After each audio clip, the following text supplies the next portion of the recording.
pot dir que el chill-out i el lounge són un gènere musical contemporani que engloba una gran quantitat de varietats de gèneres musicals amb una característica comuna, la seva composició harmoniosa i relaxant. Precisament el terme chill-out es tradueix com relaxar-se, igual que el lounge, que literalment es refereix a saló de descans. És precisament aquest l'objectiu d'aquesta novíssima manera de fer música. Els clubs musicals més moderns acullen cada vegada més un espai separat de la resta que aplega un ambient molt més relaxat, ambientat de música chill-out o lounge. Avui a LP ens volem relaxar i per això fem un repàs d'aquesta forma musical. El chill-out es caracteritza sobretot per la seva forma suau en què es mesclen alguns gèneres molt contraposats, tals com l'òpera, el techno, la música ambiental, rock o alguns altres gèneres relacionats amb els sintetitzadors, caixes de ritme i efectes de so.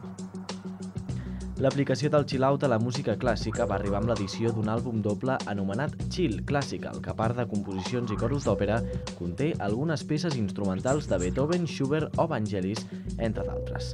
Al contrari que el techno original, del que parlarem en properes edicions, on es fan servir ritmes simples, ràpids i molt repetitius, el chill-out és molt més complexa, fent servir sons molt variats i ritmes diferents que van canviant durant el transcurs de la cançó.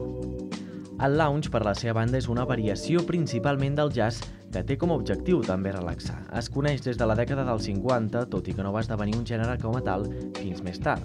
Estava caracteritzat per presentar ritmes sensuals i desprovistos d'un so carregat i basat en ritmes de swing i big band, combinat a més amb idees del world beat.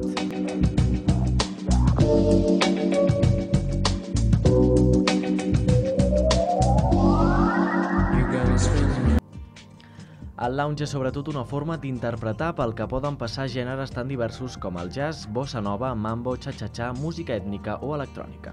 Es pot considerar el pare d'aquest gènere musical el mexicà Juan García Esquivel. Actualment, doncs, el terme lounge ha passat a designar tota una cultura dedicada al plaer, la comoditat i la més elegància absoluta.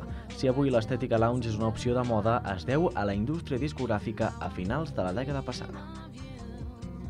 La principal diferència del lounge amb el chill-out és que aquest primer és sobretot una varietat del lounge i que principalment perquè és més ballable amb successions harmòniques del jazz.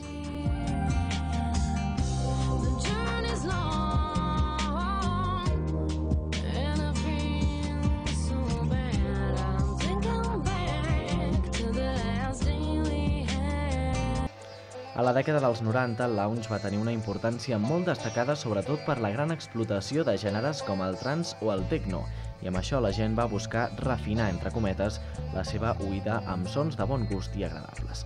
Actualment la tendència està recoberta de ritmes electrònics i les més famoses recopilacions, sobretot provinents d'Orient, són Buddha Bar, Thievery Corporation, Henry Mancini, El Café del Mar o Hotel Cost de París. Com es pot observar, és una combinació d'estils que transporten a una pau i a una tranquil·litat amb un mateix. És per això, doncs, que al voltant d'això han sorgit bars i restaurants que utilitzen un concepte de disseny d'interiors creats especialment perquè aquest estil de música es combini millor amb el seu aspecte.